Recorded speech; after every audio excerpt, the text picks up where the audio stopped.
The dark illusion of democracy. Plato warned us about this 2,000 years ago. What if your vote was never yours? What if democracy isn't freedom, but the illusion of it?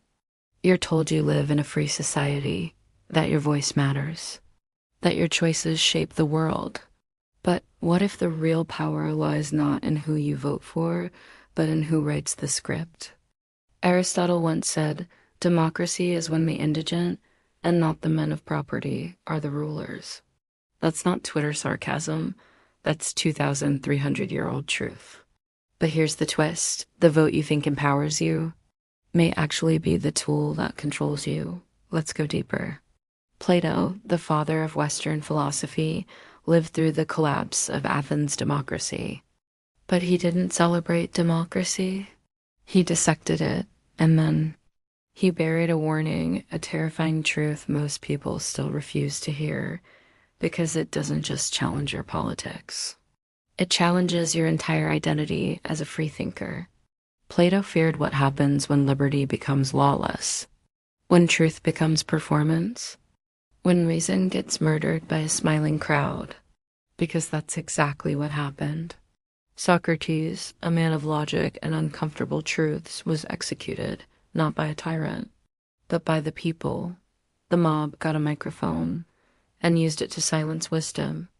Plato realized something chilling. When everyone has equal power but not equal wisdom, the wisest are silenced and the loudest win. He called it tyranny disguised as freedom. And we still call it democracy. You think you choose your leaders? Or are you just choosing between two carefully packaged masks designed by the same machine? Are you truly voting? Or just participating in a ritual that feels like freedom? Because when emotion replaces logic, when feelings become law, when charisma beats competence, we no longer elect leaders, we elect performers. Plato saw this coming.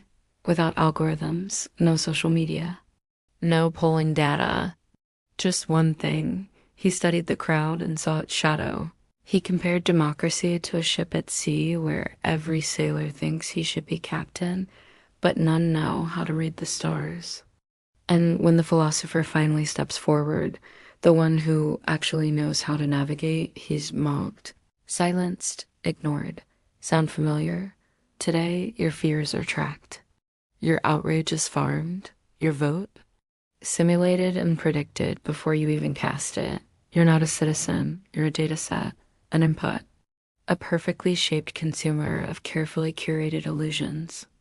Asterisk, asterisk, ask yourself, do I really choose who leads me?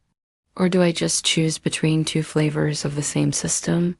Do I vote for truth or for comfort? Because Plato warned us, the people will always choose the most charming liar, not the wisest. Not the most capable, just the one who flatters us the most. So, is this democracy or is it mass hypnosis? Is it leadership or marketing? We don't vote for vision, we vote for slogans. We don't demand truth. We demand dopamine. We don't elect minds.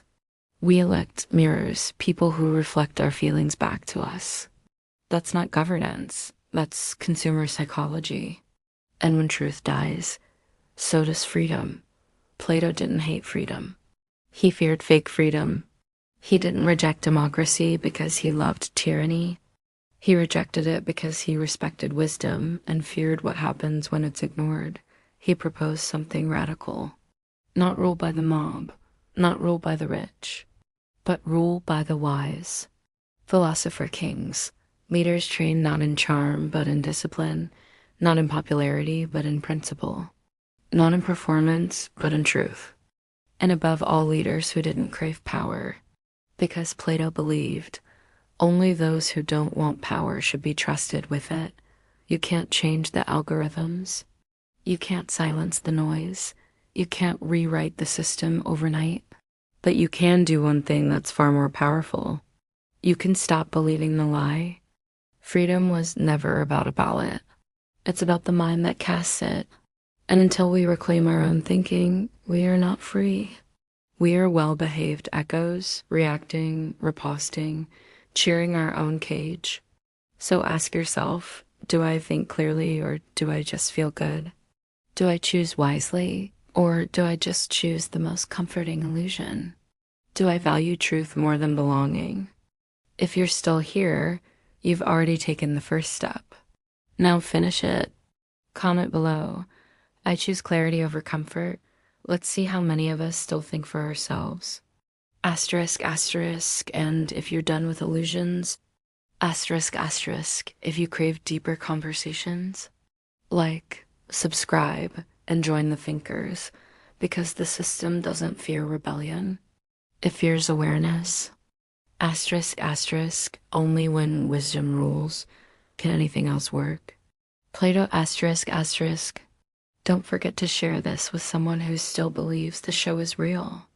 Let me know if you want a thumbnail text hook, SEO rich description, or short form trailer for this script.